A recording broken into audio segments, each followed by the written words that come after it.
the studio of your mom's basement comes a podcast by two idiots in a revolving door of legends and has-beens from the oldest university in Texas. This is Purple, Gold, and Getting Old. Dude, how do you open up to a first podcast? That's what I want to know. For an intro to a first podcast, they're usually awkward. So it's usually, we would just cut in like right now, me saying like, well, here we are. And then we just kind of talk and then like ignore the audience for a second. Gotcha. Which I'm totally going to leave the fact that I just said that in here for the audience. Are we going? I mean, I just feel like we need to say, something along the lines of, well, welcome to the first ever episode of Purple, Gold, and Getting Old. The name is... You heard the man, folks. You heard the man. Welcome to the first episode of Purple, Gold, and Getting Old. If you want to know what the podcast is about, it's all there in the name. Alumni of Hardin-Baylor, the oldest university in Texas. We are washed up 30-somethings avoiding our family to relive the college days. I don't know if I'd have the energy to relive them, but so that song by Toby Keith came on the other day that I ain't as good as I once was. As good once as I ever was. I was like, I'm feeling it. I actually, for today, I wore the shirt they sold my senior year for football season. And, it's like Purple Crush. I don't think any of us ever to this day figured out what that was supposed to mean. No. It was a marketing ploy. Like when I was a preview student, they had just like kicked that off. Yeah. And, I've also found the Toby Keith line, I'm not as good as I once was, but I'm as good once as I ever was, also to be wrong. I'm not as good as I once was, not once or ever.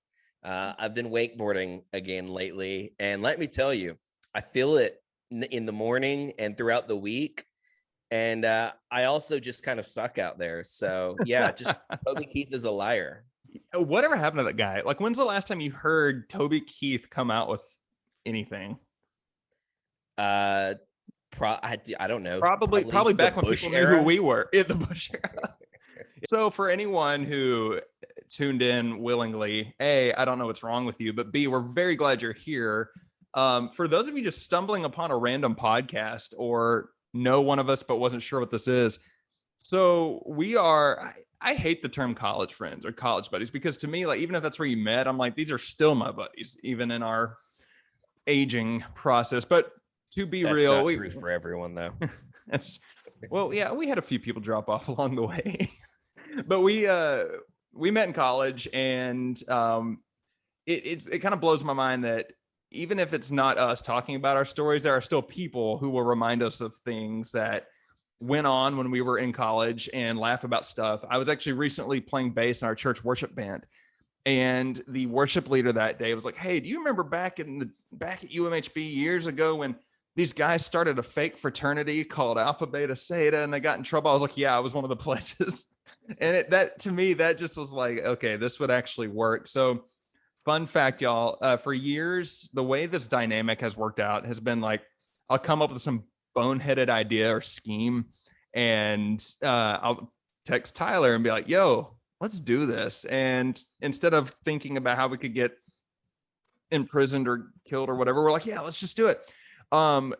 Flip the script. So for about 3 years, Tyler here has been wanting to do a podcast, and I have a podcast. The title is very creative, y'all. It's the Garrett Smith Podcast, so check that out. And I've just kind of like, I got too much going on. Finally, I caved, and here we are. So do you want to talk about how we met, or just kind of give a background of our school first, about people who may not actually know where we went? I can't imagine anybody's going to tune into this podcast who doesn't have a connection to UMHB. I mean, most people don't even know what UMHB is, but I mean, we can give it briefly. The internet's weird. The internet is weird. Founded in 1845. It's the oldest school in Texas.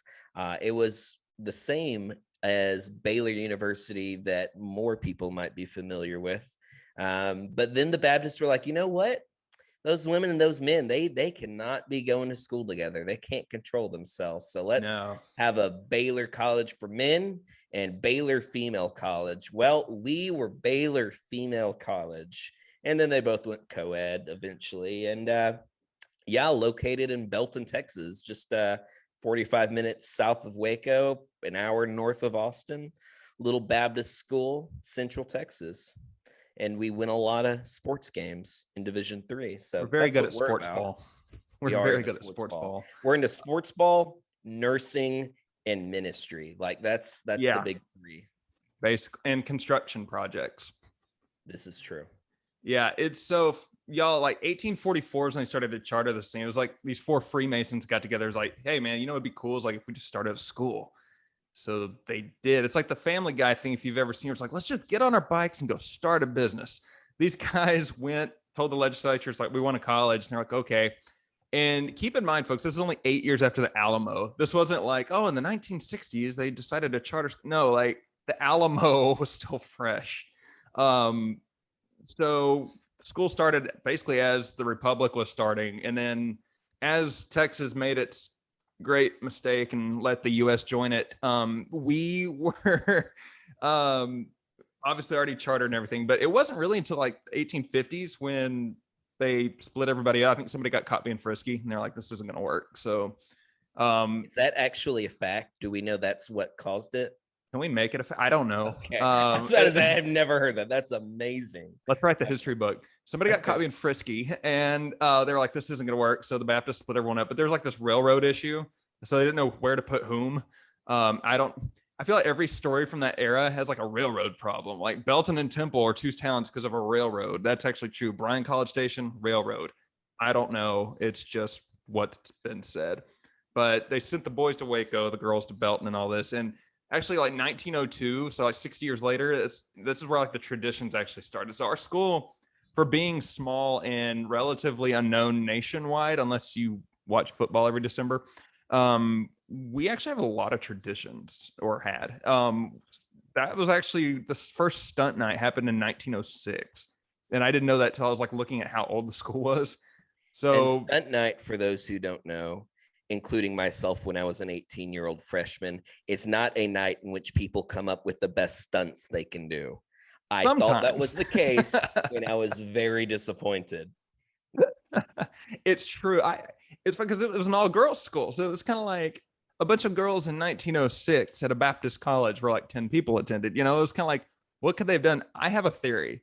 I think they did do some Johnny Knoxville style, like, we're bored, we're in the middle of nowhere, let's go for it stunts. Or at least that's how I choose to believe. I now want to watch a movie based on the early 1900s at an all-female Christian school where the girls attempt to do Johnny Knoxville like stunts on each other. I need that in my life. Somebody called Jeff Tremaine. We've got an idea. Yeah. Let's see. I have written here that it was 1922, and this one more people may have heard of when the Campus Boys got going. But when we were at UMHB, Campus Boys was a Bible study. But the original Campus Boys was boys who made their way to the girls' campus. Again, there's like different theories on what that actually was. I'm going to stick with the somebody got frisky theory. What about you? Yeah, I think it's just guys who were interested in being around a school of all girls. Yes. And I think we were both blessed to know one of the last Campus Boys. Dr. Camp was a true Campus boy. So that man in the Christian Studies department is a living legend. He is. Somebody once told me that the Trinity could be a righteous rhombus and that Dr. Kemp could be like the 4th point of it. That may be very sacrilegious to say. Then we pretty much, I have written here that in 1939, they started crucifying cross-dressers on a hill, which sounds horrible, but really in context, they held an Easter pageant. And since it was all females, they had to dress up as men to play our Lord and his disciples, and they would do the crucifixion scene. So really, that kind of advanced to the 1970s where all the other traditions and stuff started up. And then 1997, I believe, when the Couch Crew got going. So that was kind of the advance into the modern era. Yeah, I think one thing I'm excited about this podcast is we're going to be able to explore a lot of the history of before we were there, while we were there, hopefully sometimes after we were there. I think the cool thing about college is those traditions that even if you were in school in the 20s or the 60s or the 2000s or right now, there's certain things that you're going to have in common that you're going to do with all of those people throughout history. And I love that unifying factor that comes in. And so I think that's going to be the cool thing about this podcast, where we're going to be able to talk about that, hopefully interview some people who are in different eras. And no matter what time you went to UMHB, you'll be able to hear stories and, laugh along and be like, yeah, that I totally relate with that. Yeah. There's just kind of a quick preview for some of the people we're about to get on here. I've been talking with some potential guests. We've got, there was a group called the Hall of Justice. They lived in this house they called the Hall of Justice. And these guys were involved in a 2-year prank war with a group of guys from McLean. And I've got the McLean boys on one end, a few of them that are down to come on the podcast to talk about it, and the Hall of Justice guys. So we could have a 2-part special on some of the stuff that went down in that 2-year prank war. I was a freshman during the 2nd year of it, and it was there were some elaborate pranks that were pulled during that time. But then it got to the point where everybody's just pranking each other, and it just kind of blew up. So that war just kind of, I don't know, it fizzled out in the best of ways, but it resulted in a funeral for a squirrel. So there was some loss involved, but I think those are going to be good episodes. I also got the guys that started the fake fraternity. They're on board too. When I say fake fraternity, it wasn't fake. It was underground. It was a very real fraternity that got busted by the school. So those guys will come on to talk, but those are all, that alone is just for my freshman year. So I was actually 2 years ahead of Tyler at the university. And Tyler, I think you covered the next 8 years. I was, thanks to the Great Recession that happened my freshman year of college, I was kind of in and out there for a while, and also changed some majors. It can't be all Obama's fault, right? So I'm just kidding. I don't want to get political. I don't mean to get political, but I'm excited to listen to those stories and kind of share some of my own. I'll save the story for when the prank war people come on. But, my freshman year, I went on a multi-day prank war with a roommate, which ended up in me losing every single item in my dorm room. So, that's just the stuff that doesn't matter when you go. You're part of that same kind of experience that you have at Mary Hardin-Baylor. But together we've covered a long period of time. You were there 2 years before me. In all, geez, I was probably there 5 years after you. My freshman year was 2008. And so then I officially graduated spring of 2016. So wasn't there on campus every semester there, but yeah, we cover a wide range of time. It's interesting because my wife was actually a student 2 years after me. So I ended up moving, I moved out after college, but I came back to town. So I was there, and even though I wasn't a student, I saw a lot of the stuff that happened with you and everybody else. And I was so glad to get out by the end of that stretch. But well, we were roommates when you already in alumni and had a real job. So yeah, you definitely were able to see a lot of that too. So how did you find Mary Hardin-Baylor? Small school, not everybody's heard of it. What's your story of getting to Belton? So get this, my grandmother, and I just forgot the title, but she was kind of like a hot shot at the school, president of different things, knew everybody. So in the 1950s, my grandma went there, and she's a very proud alum, still goes to a bunch of alumni events. My mom started there before she transferred to A&M. And so people are always heckling me about, you got to pick your loyalty, UMHB or A&M. I'm like, look, my mom went to both, met my dad at A&M. I went to both. It's kind of like I'm never going to publicly pick between the two of them. That's just not a thing people are going to pry out of me. But I discovered it basically through the family. And then when the football team started, I actually started following them from the beginning, just because nobody in the panhandle of Texas where I grew up had a clue what the school was, except for the First Baptist Church who took a youth trip there. And so I was the one guy that wore the UMHB stuff in addition to A&M stuff, followed the football team. And that was really cool, except for 2005.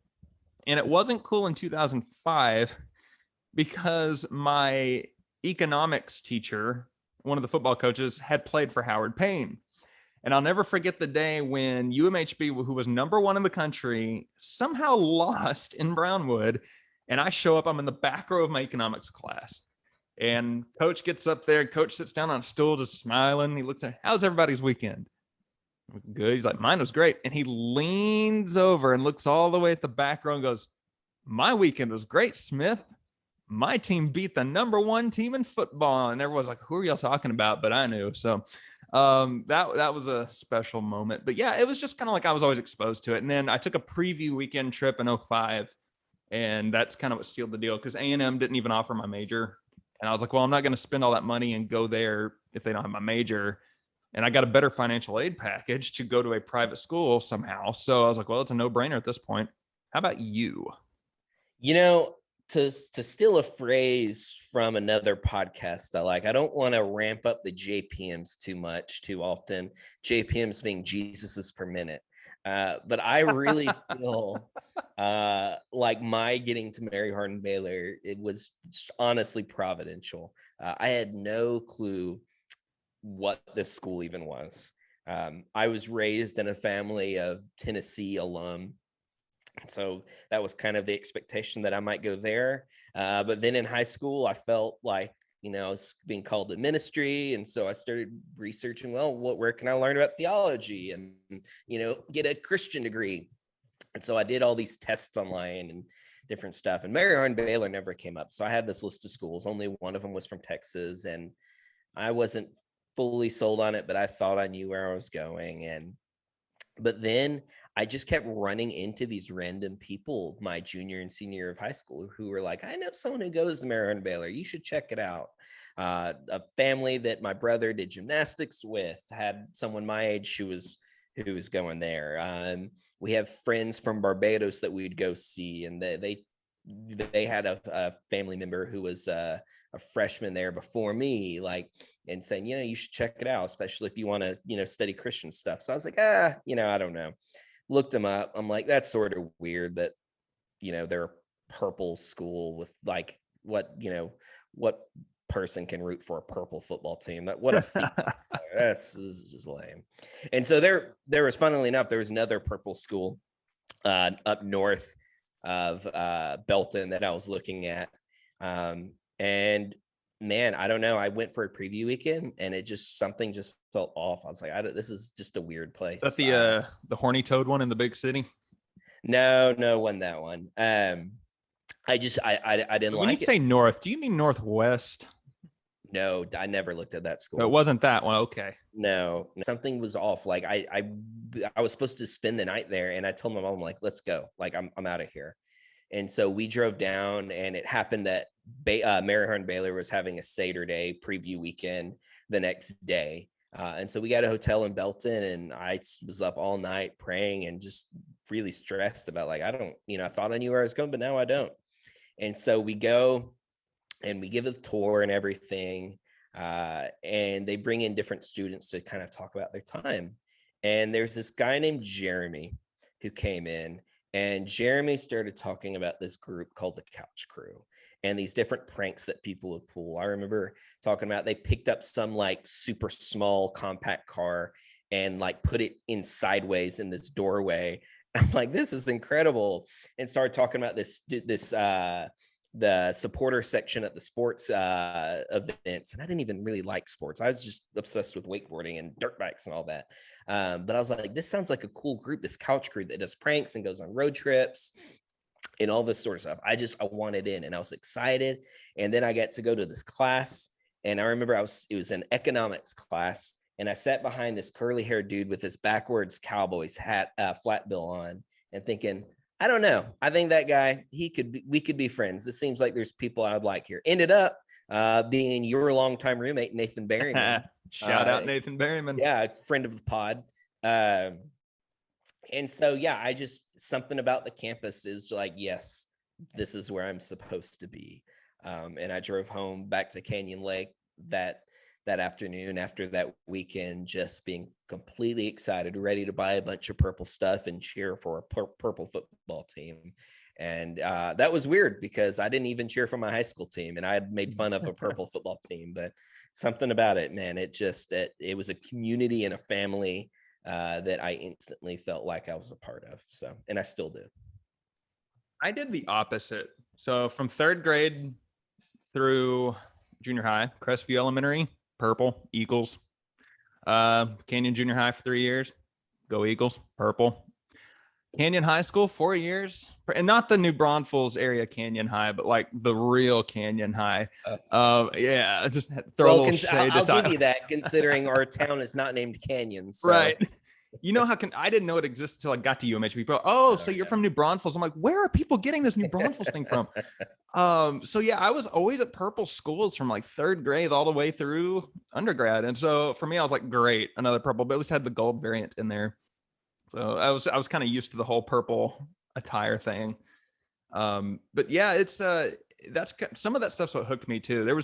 It was a smaller campus back then. It's not huge now, but it was, when I got there, it was like 2,700 people, something like that. And it was just like everyone knew everybody. Pranks were happening left and right. Like I got pranked as a preview student. I mean, that's how at risk you were when you got there. And it was just awesome. Like some guy took a boombox, because we're old enough that people still use those, and he did the Lonely Island thing. He held his boombox high up in that gazebo and just started playing it. He aimed it at Bert and started playing it. And the guy, this was before twerking was a thing, he started twerking. So he's like twerking with his boombox, and just everyone left their dorms and converged upon the gazebo, and a dance party just randomly started. I was like, this is a cool place. I think that's one thing that's just super special, probably just about college in general, and not Mayor Hardin-Baylor specifically.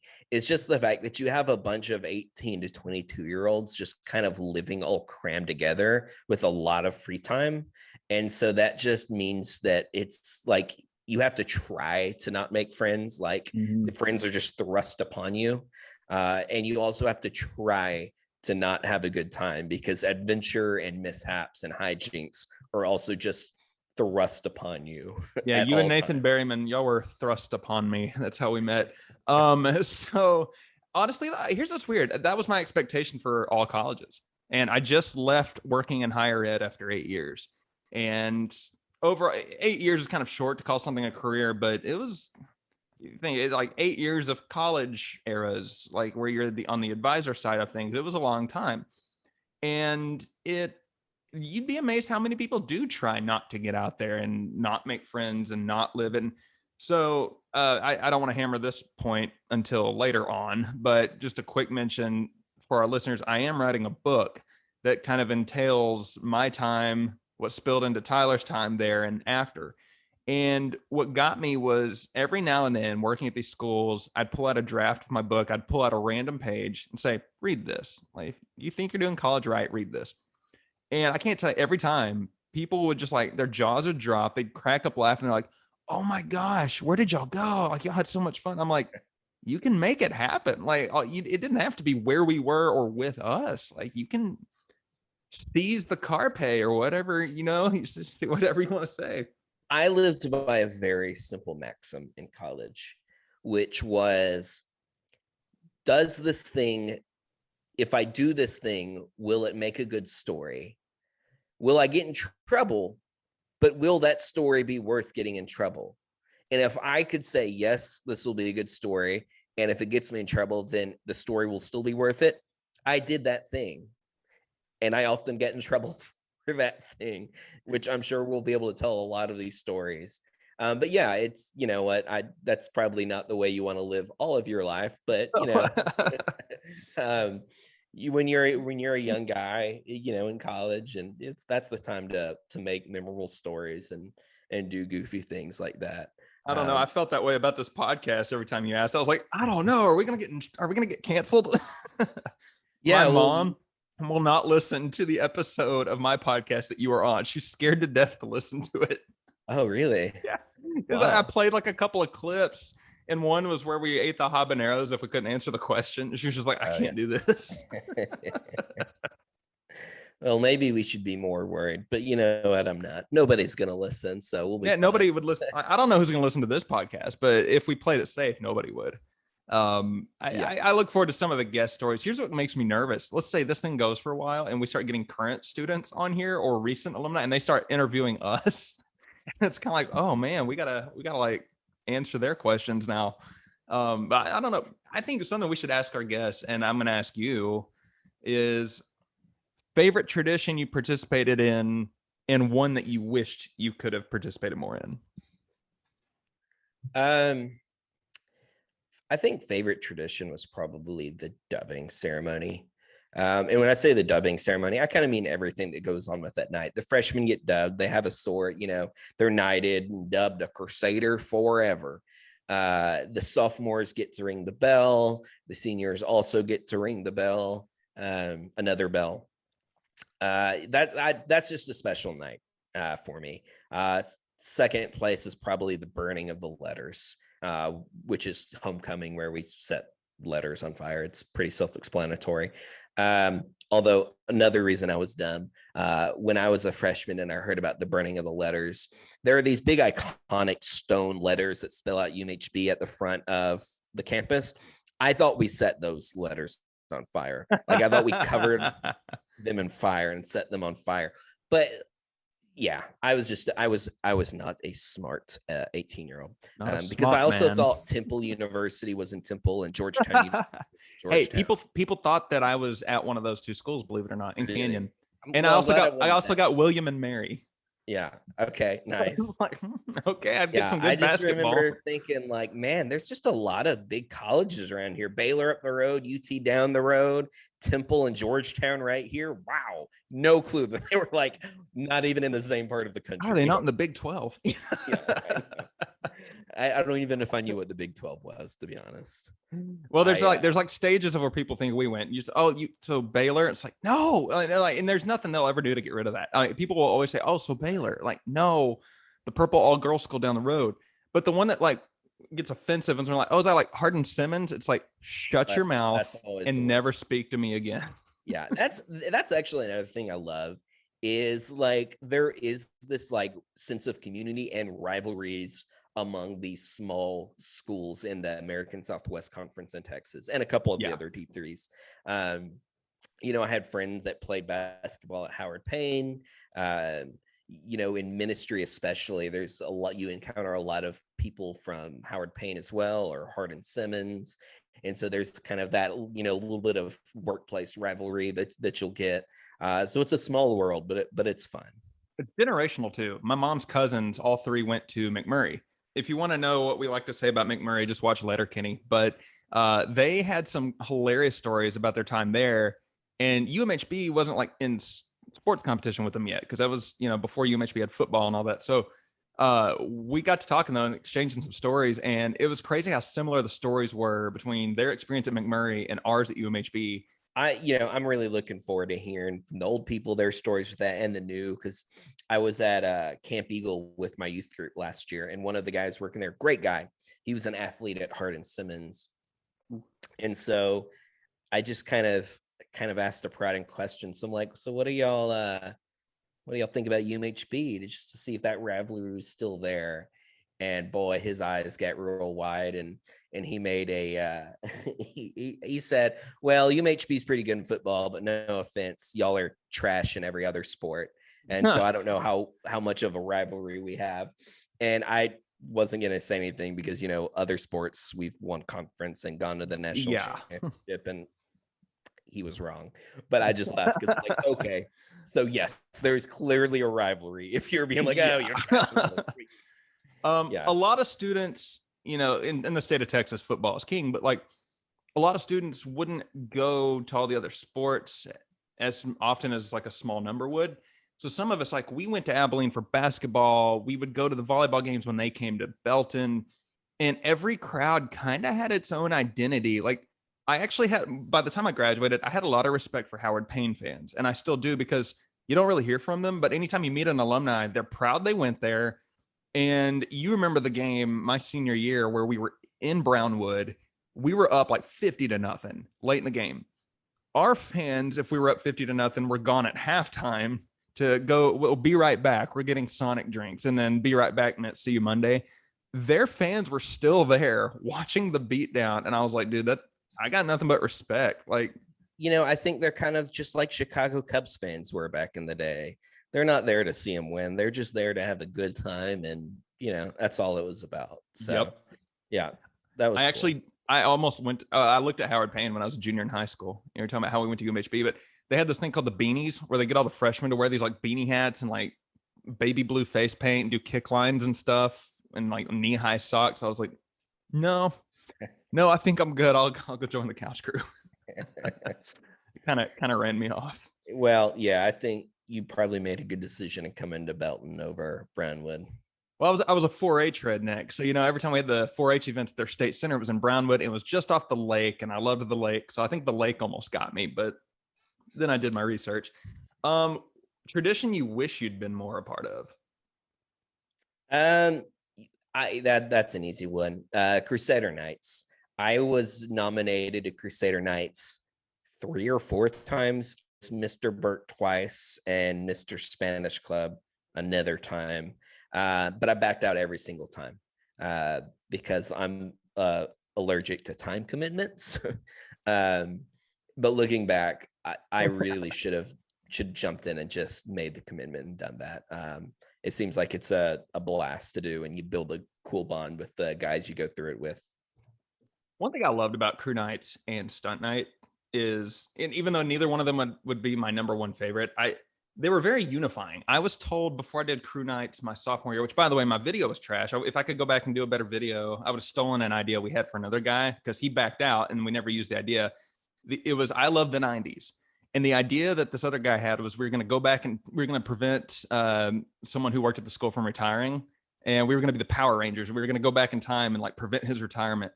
It would have been a hilarious video, and none of us used it. Instead, I made a really weird one. But I loved that somebody told me right before, and they said, guys that you think you can't stand, you'll end up being friends with them, whether you want to admit it or not. And sure enough, man, there were guys in there that we hadn't always seen eye to eye, and we were good buddies afterwards. And then stunt night was the same way. Anyone who knew the class of 2010 can tell you, man, like we got some knockdown, drag out drama, and it never failed. Back when stunt night was a spring event, everything would come to a boil right in there in the mid-spring. We couldn't stand each other. We didn't want to be around each other. We were talking trash about each other. And then we would it was like family. Those last 3 weeks going into stunt night, I was like, look, we've said some things. We've had some tensions. It's time to beat the crap out of the other 3 classes. Let's do this together. So it never failed. Like our main song we danced to senior year, we got them to play it at formal, and it was just like everybody's hugging each other afterwards. So it's like I love how unifying traditions can be on a small campus. But I don't know, favorite one. I like put Tyler on the spot first. Are you frozen? Yeah. Okay. On my end, I was just trying to stay still and let you talk. You were like frozen, and I paused for a second. I was like, I'm gonna let him talk, and you just like, no, you were frozen. I was waiting. I was just because normally you've frozen a couple times. But I just kind of like pretended like I was still listening and then picked it up at the other end. So I was wondering because I was like, it's not often where people sit there and think we want him to talk more. So I'm like, I guess I'll talk more. But those videos for crew nights is another reason I really wished I'd have done it. I had the funniest idea for one. 24 was really big at the time, and I had this whole idea that I was going to be like the Jack Bauer of UMHB and have to rescue the student body president, who I think was Tatinda at the time. And I'm pretty sure he even agreed to take part in it. From like the Simonites from Hardin-Simmons were going to come down and take him, kidnap him or something. And I was going to have to rescue him, and it would have been funny. But, oh, well, is there a tradition you wish you took more part in? It seems like you were involved in just about everything you could be. Like Ron Burgundy, I don't know how to put this, but I feel like I kind of did all of them. I'm sitting here trying to think what existed when I was there that I didn't take part in, because my very good friend to this day, Jeff Payne, from the time we were freshmen, is like we did everything together. Like we SGA. Well, I never did FYC, but I was active in SGA, so it wasn't like I sit there and go, I wish I'd have done that. I don't know. That's actually a great question. As soon as I asked you, I kind of was like, "Oh crap, he's going to ask me the same thing." I don't know. Well, I think that's the answer. There is nothing that, because you did everything. I did it all. No, yeah. I don't know. I'm happy with what there's a lot of things they have now that I wish we'd had at the time. I will rephrase my answer into this. There were things I wanted to see happen that I was told would never happen when I was in charge. Prime example, you mentioned burning of the letters. We tried to have a bonfire set up behind them when I was in charge of homecoming my junior year. And I was told, no, we can't have fire close to the field because it'll burn the field house down. Well, that's funny. Well, Since they burned the letters there now. yeah, they burned the letters still. I was like, they let us have the letters, but they wouldn't let us shoot fireworks, or they wouldn't let us have fire near the conference center. So what they did instead was they shot fireworks above the trees. And I was like, well, okay. And then somebody proposed to their girlfriend that night using a massive fireworks board on the rec field. So it was I got kind of salty over that whole ordeal, because it'd have been cool if they'd have just told me. I'm sitting there with a microphone in my hand, not knowing what's happening behind me with fire. And I'm thinking, oh crap, all that, and I still am burning the field somehow. I don't know what I'm doing. So that was kind of like one I wish could have gone differently, because now they have the letters at Luther Memorial. There's fireworks. They burn purple. We tried to burn them purple. We had somebody in the chemistry department had the chemicals for us, and then they forgot that they ran out. And so the week before, we found out we couldn't burn them purple. So that was supposed to start in 2008. So that, yeah, there are things that I wish we'd had the resources and ambitious minds leading us for at times, but I'm very happy to see that they've gotten to that point.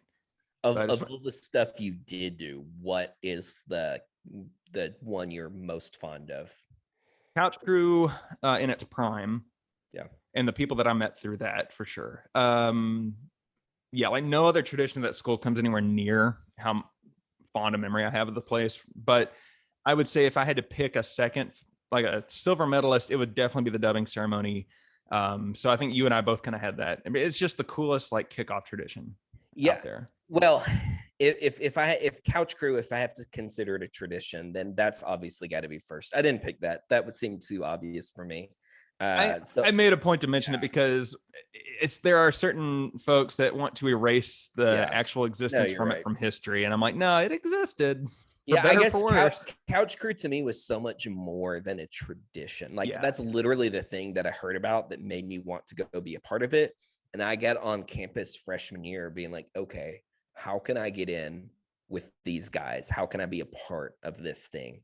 And that it was my social life. It was my event. Like it was so much more than just it's like a fish doesn't know he's in water because he's just surrounded by it. That Couch Crew was everything. When you look at the groomsmen at my wedding, I think almost all of them were like Couch Crew captains. You and Andy and Nate. The ones that weren't, were my brother and my best friend from growing up that, didn't go to Hardin-Baylor. So I think that just kind of shows how important that, was to me.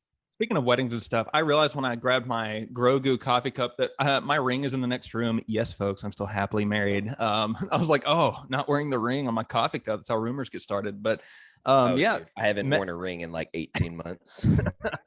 I gave up wearing it. I don't like rings. We're like the opposite of Bilbo Baggins up in here. Like, screw the precious. No, and that's another point. I met my wife as Andy and I went around recruiting involvement primarily for Couch Crew. It's just by pure happenstance. Yeah, I think that's one reason that just examining and reminiscing and talking to people about their time in college can be so interesting, because I don't know if there's a time in your life in which these little mundane things you're doing can end up becoming like these life-changing seminal events in the history of you. It's like you meet lifelong friends, you meet your spouse there, you figure out what you're doing with your life. It's a really unique, cool time. And so wait, were we supposed to figure out what we're doing with our life already? Because I don't think Understood.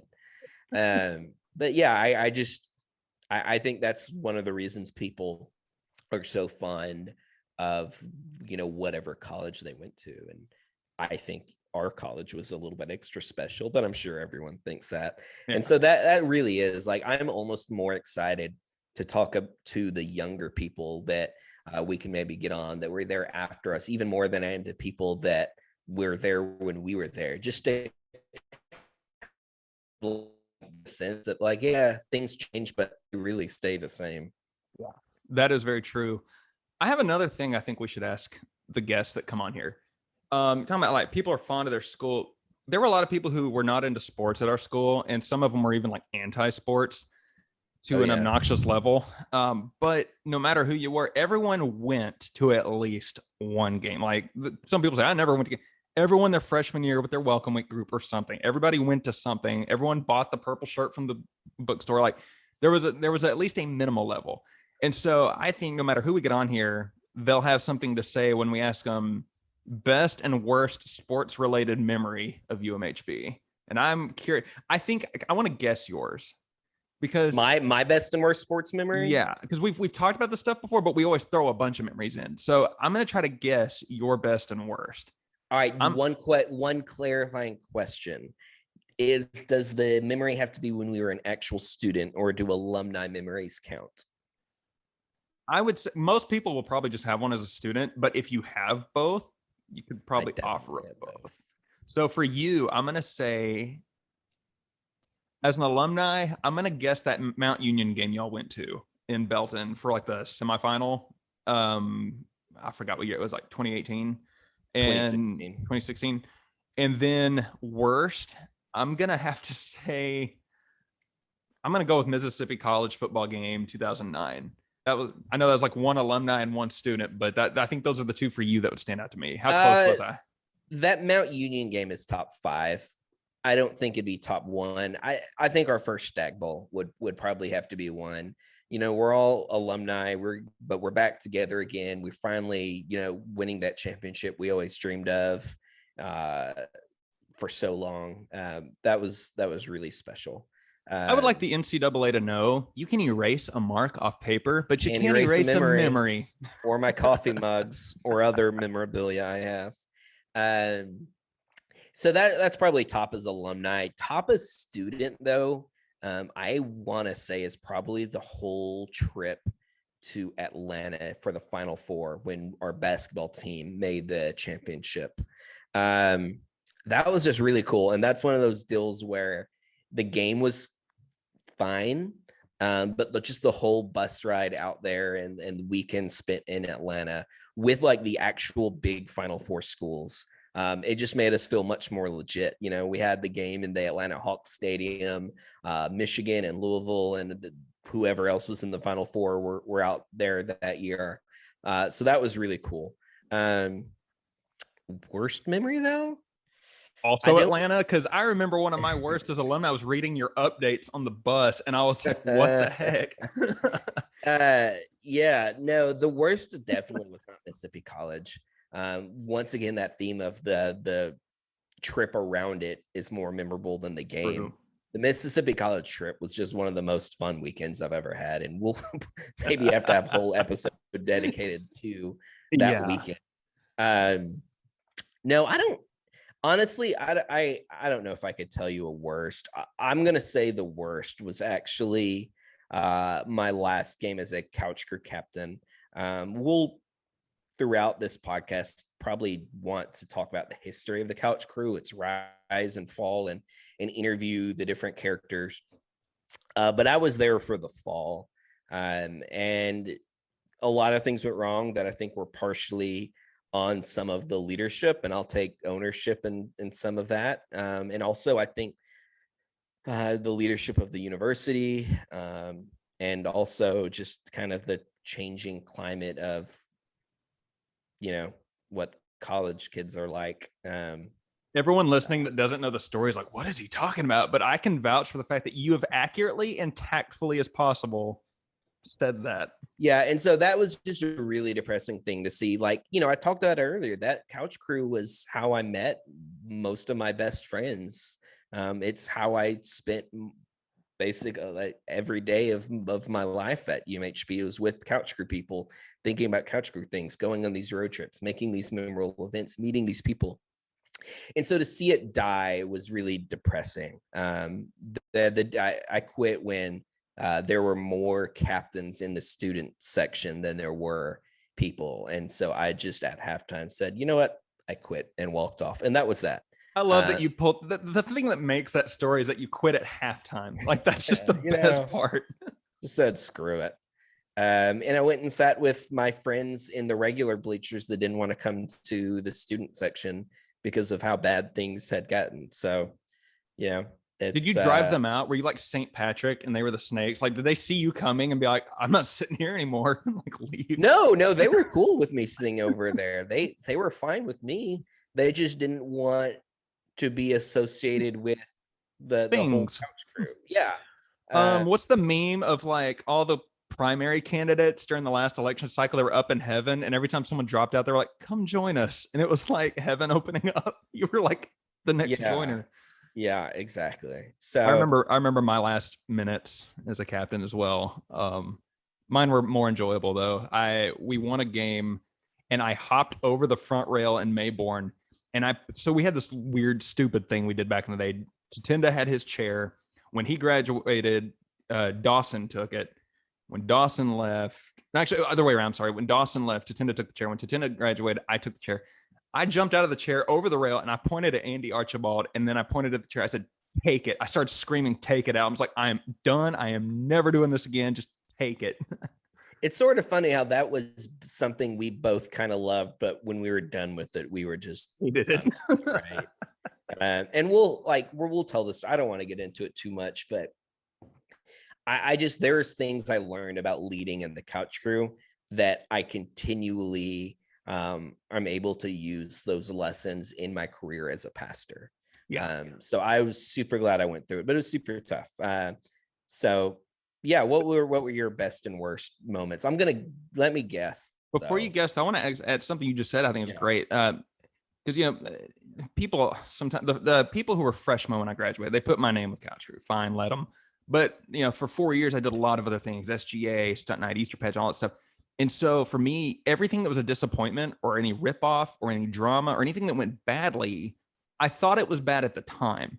But I look at what it did for my career, and I would not have been half as successful in what I've done if I hadn't learned from those incidents. And I'm like, honestly, if I had to go back and it all go the same way again, I wouldn't touch anything. I would not have an Avengers Endgame. I would just let it play out the way it did.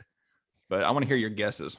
Well, if I'd go back, I don't know how much I would change for me, but I would change something for you. I wouldn't put illegal campaign slogans on the whiteboard to get you points stocked from your SBP run. To clarify, So folks, I didn't do this. Yeah, he did this for me. Yeah. I get called into the admin's offices. They're like, "Can you tell us about this?" I'm like, "No."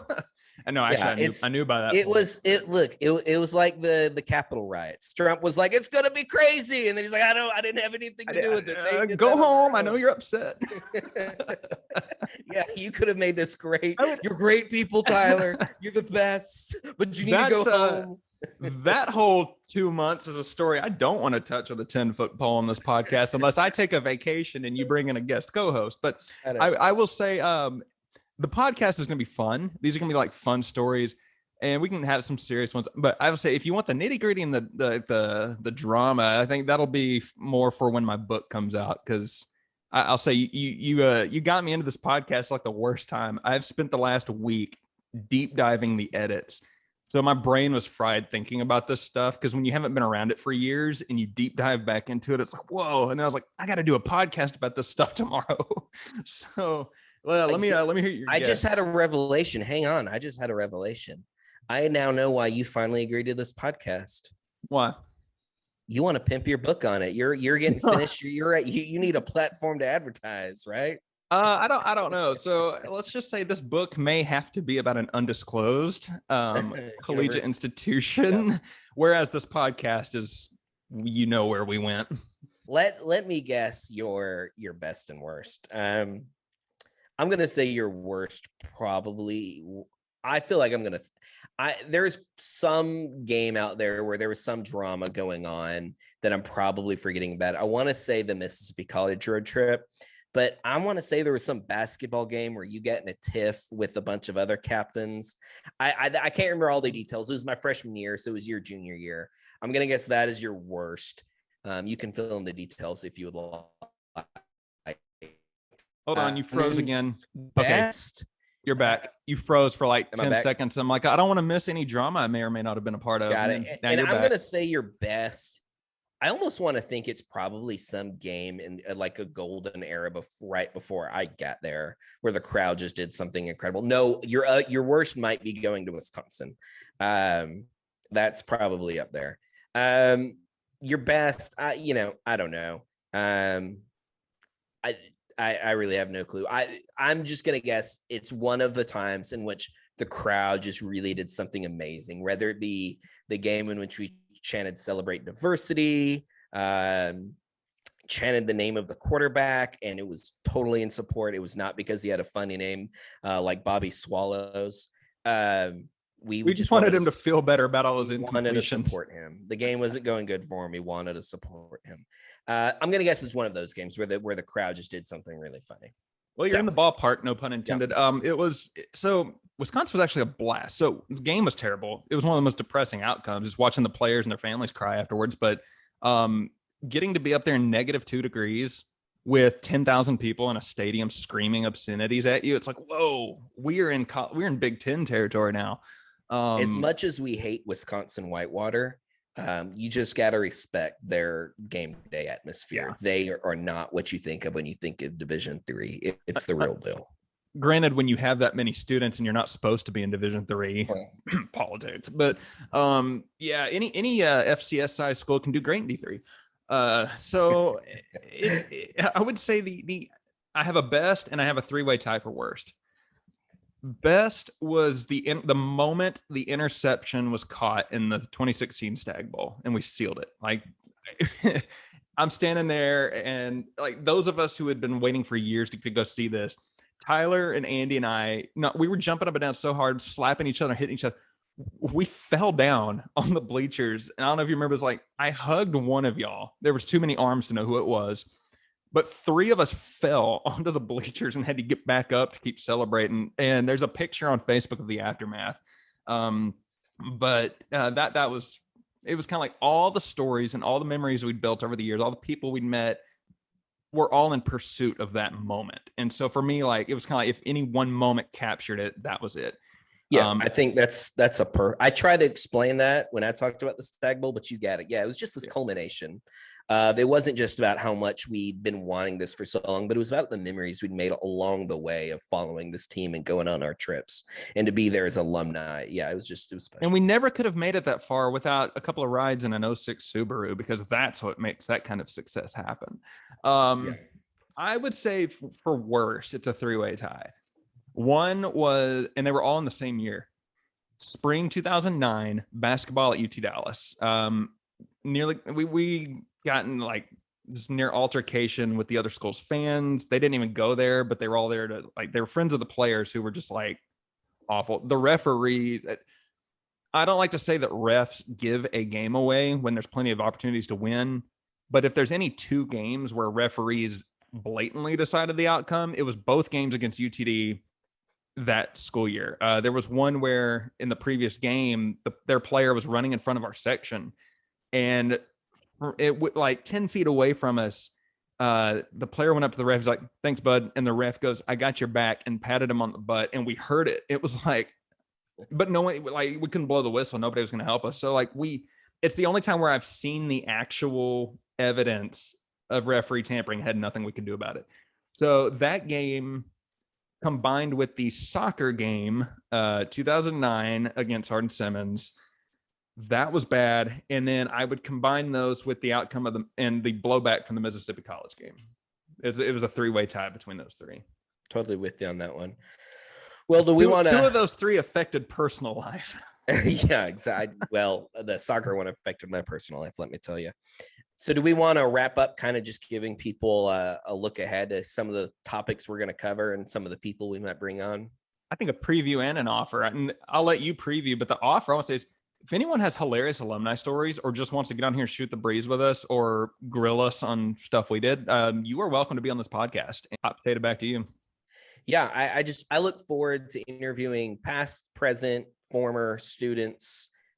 Former and past are the same thing. I look forward to current, present, past. Current and present are the same. Past, present, future. I need to go back and take you don't have to list your pronouns in your bio. You have to list like tenses. Yeah, exactly. I look forward to hearing from the people in the past, people in the present. about their times and different areas. I hope to have a Christian ministry episode. I hope to have an episode about the nursing. I know they've got some horror stories.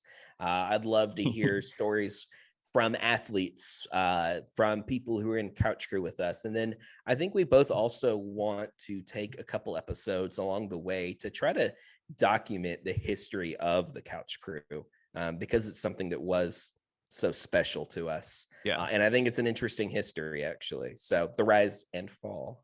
The rise and fall. And any current students who listen to this, you may be warned not to get any funny ideas, but future. I think that, yeah, there's a lot of history there that could be put out there. That's pretty cool. Yeah, absolutely. I'll try to keep it as positive as possible. What was the NCAA slogan they came out with in 2008 that they hammered into? It was be loud, be proud, be positive. Yeah. They literally made me recite that before me. And Garrett, what's the phrase? Be loud, be proud, be positive. Yeah, I think a lot of it really was, you talk about like PC culture and whatnot, but a lot of that was changing especially my time there. And that's what really turned the tide. It's not like the crowd had been chanting like anything racist. No. But like they were mean. They wanted to get in the players' heads. And we had a Division I mindset in a Division III close quarters environment. For sure, but I don't even think people are as mean in Division I as often as they used to be back in that day. I don't know. That's something we'll get to explore. So yeah, looking forward to it. Me too. We'll see. We've survived one episode. We'll see where this goes. But all right, everybody. We will see you for episode 2, and we are glad you've tuned in for this episode of Purple Gold and Getting Old. Well, the podcast is over and HSU still sucks.